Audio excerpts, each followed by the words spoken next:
another anchor. Today we're going to be discussing image artifacts in diagnostic medical ultrasound, and this is episode 3 of our artifact series. I want to appreciate these wonderful people who have contributed greatly to my knowledge. But what is artifacts? Now, an artifact is echoes that appear on the image that do not correspond to real anatomy or pathology. In other words, artifacts are not real. They do not represent real location or position. They do not represent real intensity or brightness to actual interface. That's to say, they are of improper brightness. They do not represent real shape. They do not represent real size of an object, and it can result to missing elements in the anatomy in the image. Some artifacts are undesired, troublesome, and they interfere with interpretation or diagnosis, and this will give rise to misinterpretation and wrong diagnosis in most cases. Some artifacts help to identify certain structures, and in such cases, we say they are useful artifacts because they help in diagnosis. Now, an important thing to remember: artifacts are very common and can be particularly troublesome in ultrasonography. An artifact can lead to a diagnostic error or obscure a real abnormality. Now, it is important to appreciate that artifacts can occur despite appropriate techniques and machine setting. Now, the physical basis of ultrasound is the key to understanding artifacts. Artifacts obey the same physical principles as ultrasound. It may be difficult to eliminate them because of this principle. Therefore, it is important to recognize them, appreciate their significance, and minimize potentially important diagnostic error. And in this way, only appropriate education like this and experience can alert the operator to the possibility and the recognition of artifacts. Basic assumptions in the production of an image in ultrasound. Now, despite the greatly increased sophistication of state-of-the-art ultrasound equipment, the production of an image in ultrasound still relies on the basic principles that a pulse of sound travels from the transducer in a straight line to an interface in the body, and the reflected echo returns in the reverse direction back to the transducer.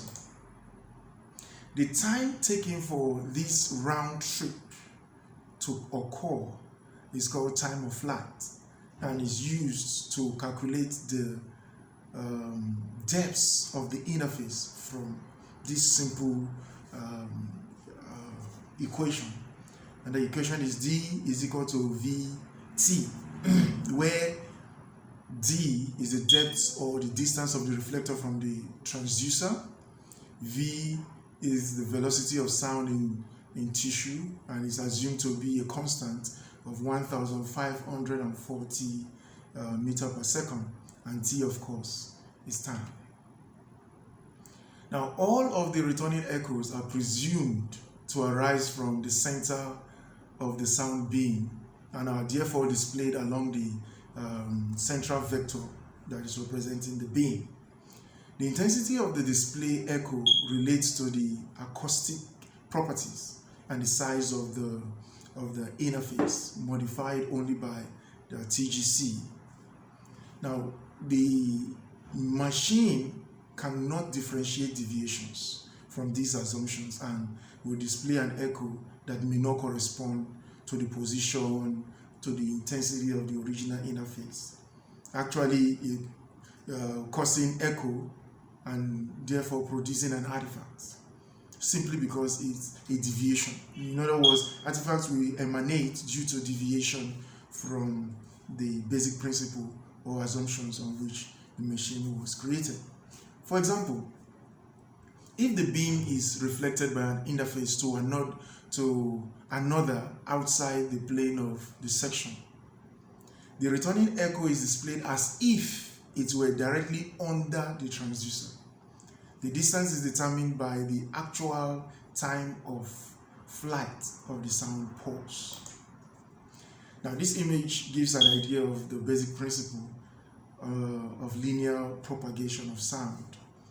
And the basic principle of linear propagation and reflection of sound. Now, this assumption is that all the returning echoes come from the interface in the direction that the sound beam was pointing.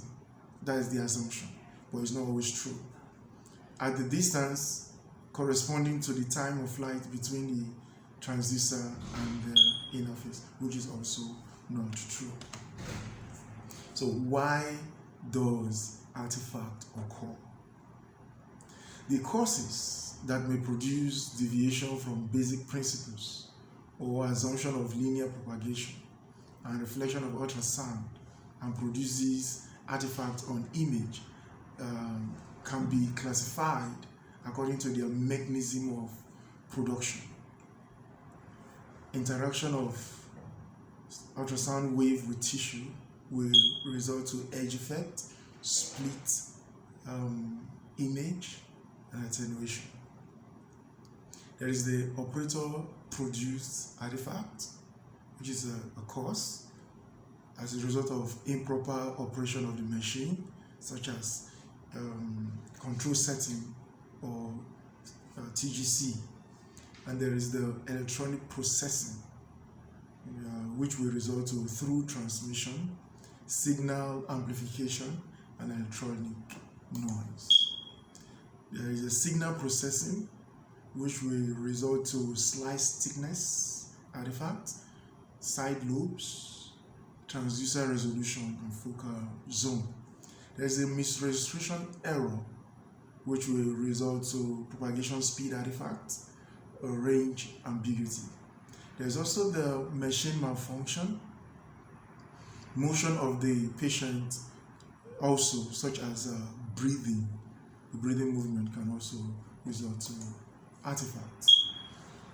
So what are the common artifacts in ultrasound? There is the reverberation artifacts.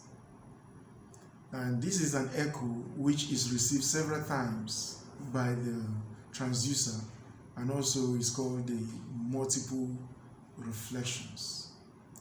It is it occurs when the echo bounces back and forth between the transducer and the surface, and a strong between the transducer surface and a strong interface until all the energy wanes. In other words, until all the energy attenuates. So you continue bouncing the sounds and echo continue bouncing back and forth until attenuation occurs and the energy is wane. Now, this prolonged time of light producing artifacts deep to the interface, definitely all those bouncing back and forth will definitely be producing false images.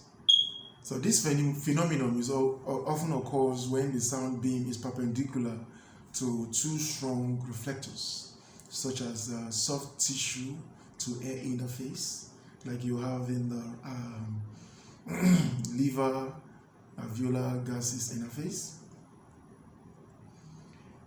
or between the transducer skin surface, or between cysts wall, like you have in fluid field, gallbladder, urinary bladder, and a large cyst, or highly reflecting surface, such as IUCD, cholesterols in case of adenomyomatosis of gallbladder, colloid material in colloid goiter. Reverberation artifacts occur, or rather will appear as equally spaced, that is equidistant, multiple parallel lines, multiple parallel echogenic lines, and it also appears as gradually decreasing intensity or brightness and size as the sound travels deeper into the structure. These artifacts can mimic solid elements in an otherwise cystic structure or a mass. Now, changing the scanning angle of approach may often resolve these artifacts. And now this image shows you example with respect to reverberation artifact. And also note that the sound may bounce back and forth between the transducer and the real interface. As it returns the second time, the first reverberation artifact is displayed in an equal distance deep to the interface. The second, third, and so on reverberation artifacts may occur twice, thrice as deep as the original interface, equally spaced, decreasing in brightness and size. Now, mirror image interface or mirror image artifact, sorry. It is a variant of classical reverberation artifact. It is a ghost image of a restructure. And it's typically seen above the diaphragm. You see a cystic or a solid lesion in the liver or the spleen parenchyma close to the diaphragm. It produces a mirror image above the diaphragm. And now this is an image of this is an image showing a mirror image artifact. Now in this illustration on the left, the mirror image artifact, you need to note the main sound, that is the long arrow, reflects off the diaphragm. The short arrow at an angle of reflection that is equal to the angle of incidence back to the hemangioma within the liver. The machine does not know that the sound beam was deflected and displays the image of the lesion as though the lesion were in the base of the lung above the diaphragm.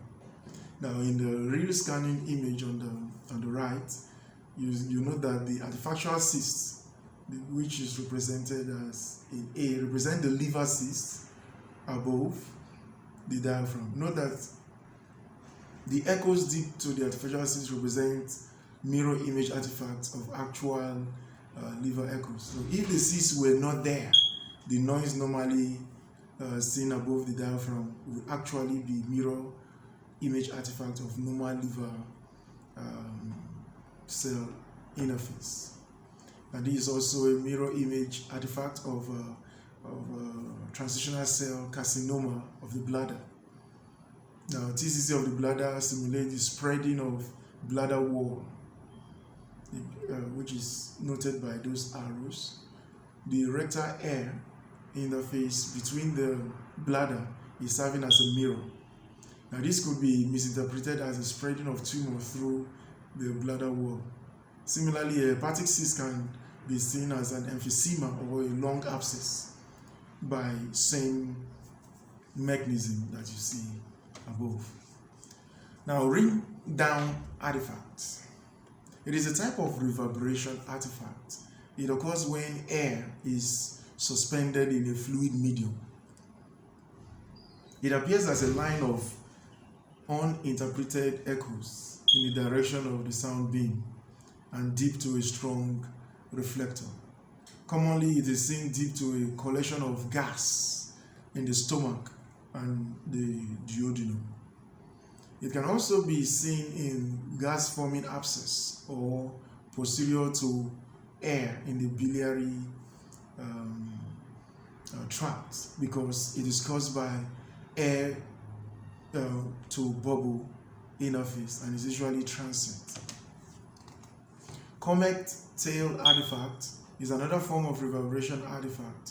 It originates from closely spaced surface of small, strongly reflective objects such as a tiny gas bubble, a piece of metal in the body such as surgical clips, pellets of shotgun IUCD or cholesterol stones that is seen in Rokitansky-Ashkoff sinuses of gallbladder wall or colloidal material in the thyroid nodule. It is seen as a highly echogenic narrow column of closely spaced reverberation echoes arising from the posterior wall of the reflector and typically look like a comet tail. Interestingly, the artifact does not occur deep to the calcification or calculi. Now you can see from this ultrasound image, on the left is a ring down artifact. You note the closely spaced short perpendicular artifact that is simulating vertical lines along a vector that is deep to bubbles in the body of the stomach. Then on the right hand side is colloid nodular goiter in thyroid, showing multiple anechoic cystic masses with hyperechoic foci with comet tail. There's a colloid nodular goiter. Now, attenuating artifacts with respect to electronic processing. Intensity of an echo is determined not only by the strength of the reflection, but also by the acoustic characteristics of the tissue between the transducer and the interface. The sound travels through the intervening tissue on the way down to the interface, and the returning echo must also traverse the same tissue to produce an image. Now, the intervening tissue may attenuate the sound beam, producing posterior acoustic shadow, or it may appear to enhance the intensity of the returning echo, showing through transmission or posterior acoustic enhancement. Now, posterior acoustic enhancement, this is an absence of echo that is posterior to a highly attenuating structure. For example, deep to a gallstone, bone, or calcified mass. The sound beam reflects back from the surface and do not reach the deeper tissue to produce an echo. So acoustic shadowing helps in the diagnosis of a stone, calcification, or bone. Therefore, it is very useful artifact in a diagnostic sonography. In some situations, a shadow may not be completely deep to the calculus. Now, this is due to the width of the beam relative to the diameter of the calculus. So when the calculus is smaller than the beam, an echo is received from the calculus. But some of the sound goes around the stone with echoes returning from the bottom structure. There may be no shadow at all. It is important to use the appropriate transducer and to adjust the focus to the depths of the stone to appreciate the shadow. Now, focusing plays an important role in production of acoustic shadow, like you find here in this image. This is an image showing the fetal chest. You can see posterior acoustic shadow relative to the ribs. Then on the right, you see acoustic shadow posterior to a renal stone. Now, through transmission or posterior acoustic enhancement, in this case, an increase in the amplitude of the echo deep to a structure is called true transmission or posterior acoustic enhancement. Now, this is an essential characteristics of any cyst or a cystic structure. The fluid within a cyst attenuates the sound less or almost no attenuation at all. In other words, there will be no loss of energy than the surrounding tissue. In addition, the surrounding organ, for example, the liver parenchyma that is adjacent to the cyst, will cause attenuation. Now, this attenuation is compensated for by the TGC, which makes the liver echoes uniform from superficial to deep. Now the TGC will overcompensate through the cyst, causing the deeper echoes to appear brighter. Now, through transmission is also an example of a very useful artifact, and it greatly increases the confidence in the diagnosis of a cystic structure. For example, you have acoustic enhancement. You note the enhancement that is deep to the large cyst in the liver. The easy explanation is that the sound is not attenuated by the fluid in the cyst as it's attenuated in the hepatic parenchyma on the either side. So the increased enhancement deep to the small cyst that is deep to the large cyst is basically due to refractive refocusing. So the small cyst there refocus the sound like a lens, making it even more effective with respect to acoustic enhancement. Refraction artifacts, and this is the bending of sound beam. Refraction obeys Snell's law, and because it occurs where there is oblique incidence of sound beam. It occurs where there is difference in velocity of sound between two adjacent tissue interface or two medium. Two different types of refractive artifacts are seen in sonography. You see that in edge effect, there's a type of refractive artifact that has appearance of a refractive shadow caused by the focusing of the sound beam at the edge of the cyst or solid structure. You also have split image artifact or refractive duplication artifact. It involves the displacement or duplication of distant structure by more proximal refraction or bending of the beam. Edge effect or refractive artifact or defocusing. Now, edge effect is a type of refractive artifact that appears as a relative acoustic shadowing owing to refraction or bending, deflecting the sound beam to interfaces deep to the edge of a cystic or solid structure. Now, this effect is defocusing, not shadowing. A defocused beam has less intense sound. There's less intense returning echoes, and therefore a relative shadow. Edge effects can occur by two interactions, by refraction and total internal reflection. In refraction, it will occur at the edge of a curved structure where the beam travels from a medium of high velocity, example, soft tissue, or liver, to medium of a lower velocity, example, gallbladder bile. Now, the beam will be refracted from the edge of the gallbladder or the cystic structure, resulting in an area of shadowing distal to the point of refraction.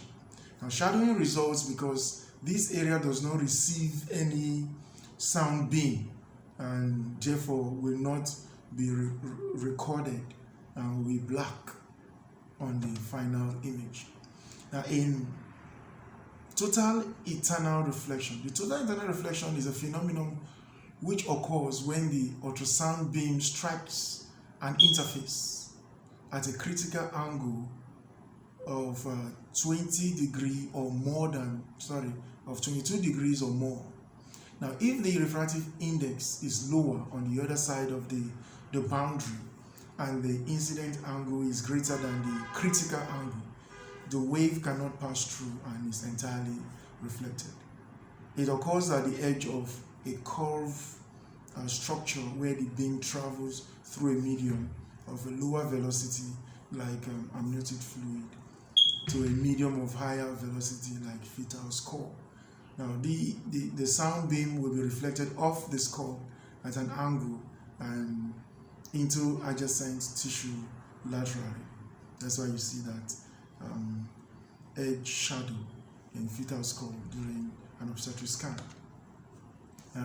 This results in an area of shadowing that is distal to the point of reflection. Now, shadowing will result because this distal area does not receive any ultrasound beam and will not be recorded and will be black on the image. So edge artifact frequently occurs through a lower uterine segment owing to the oblique interface of the superior aspect of the bladder. In the liver, the fissure for the ligamentum venosum may contain some fat, and the oblique interface can cause relative shadowing of the caudate lobe, similar to a metastasis. So portion of the pancreas can appear equipole owing to interposed fat deep to the left of the liver.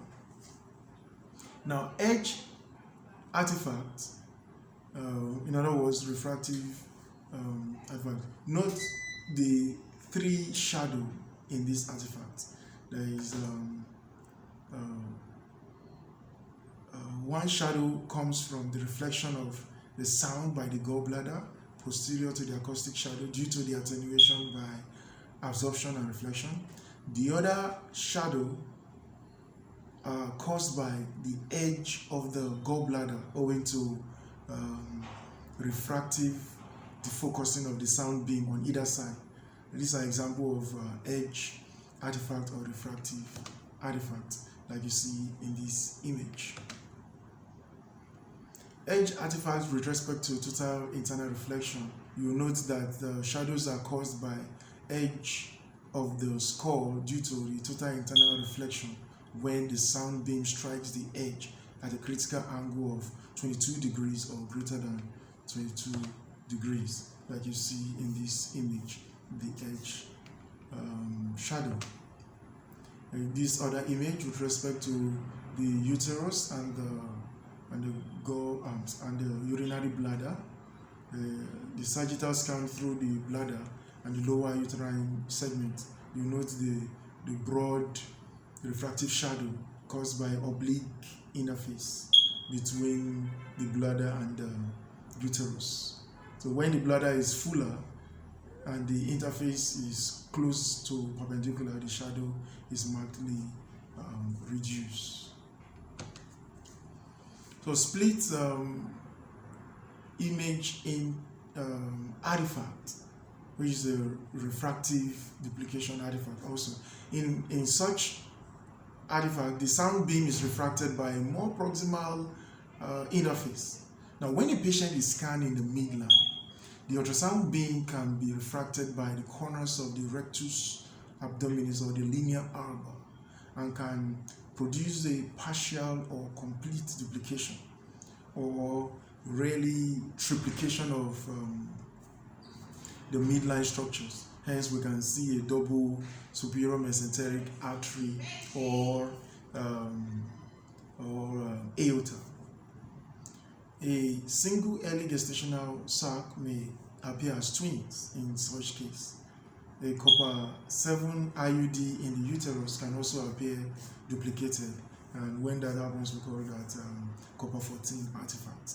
Now, if the transducer is moved to one side or the other side of the midline, the artifactual duplication can be eliminated. So, to eliminate a split image artifact, simply scan off the midline. So you can see that in this image of the diagram showing how sound beams at either side of the midline are refracted back to the actual superior mesenteric artery. Side lobe artifact, although the sound beam is displayed on the image as a narrow vector, the beam is narrow in the focal zone and wider in both near and far field. Now, the intensity of the beam is higher in the center of the beam, decreasing towards the periphery. Now, the intensity of the periphery portion of the beam, also known as the side lobes, are usually 1/100th time of the original or the main beam intensity. All transducers generate side lobes. Now, the problem is greater with phase array transducer. Artifacts will occur when the side lobes interact with highly specular curve reflectors such as the diaphragm or the full bladder. The side lobes strike the diaphragm and reflects back to the transducer. The transducer assumes all the echo have originated from the main beam and displays them as such. However, the depth at which these echoes are recorded is dependent on their time of flight. Side lobes of the main beam can cause echoes to appear from a structure as much as 45 degrees away from the central vector, like you find in this image. This artifact is caused by side lobes. So note the curvilinear artifact projecting off the promontory of the uterus in both directions, even when the central axis of the beam is pointing inferior or superior to the strong reflector. Some of the energy is reflected back from the perpendicular interface displayed along the central vector. Misregistration error or artifact. Now, two different types of misregistration error artifact may occur. That's the propagation speed artifact, also known as the velocity artifact, and range ambiguity. In the velocity artifact, it is a type of misregistration. Ultrasound machine assumes that the speed of sound in all soft tissue is constant at about 1,540 meters per second. But sound velocity in tissue can vary. When an area containing tissue with different velocity is scanned, incorrect depth assignment are seen distal to the tissue with lower or higher velocity. Fat and fat-filled structures are typically cause of this type of artifact. The most striking example is when a liver lesion, example lipoma, with a velocity of less than 1,540 meters per second is scanned. Now, the echoes that travels through the lesion arrives back at the transducer after a relatively delayed time and are assigned a deeper position. This can simulate a break in the structure located posterior to the lesion, such as the diaphragm. So you see a broken diaphragm margin. So the portion of the diaphragm posterior to the lipoma is shown artifactually that is farther than the real position that you see in this image. So I want to thank you for joining this lecture today. I want you to like, share, subscribe, put on your notification to receive all our free lectures. For more information about our paid classes, please send us an email to sonoeyesdiagnostics@gmail.com, or you can WhatsApp me at +234 9019 144 175, or you can visit our online store at sonoeyes.business.site. Please attempt the quiz in the description and leave me a comment. Until the next time when I come your way again, keep learning ultrasound.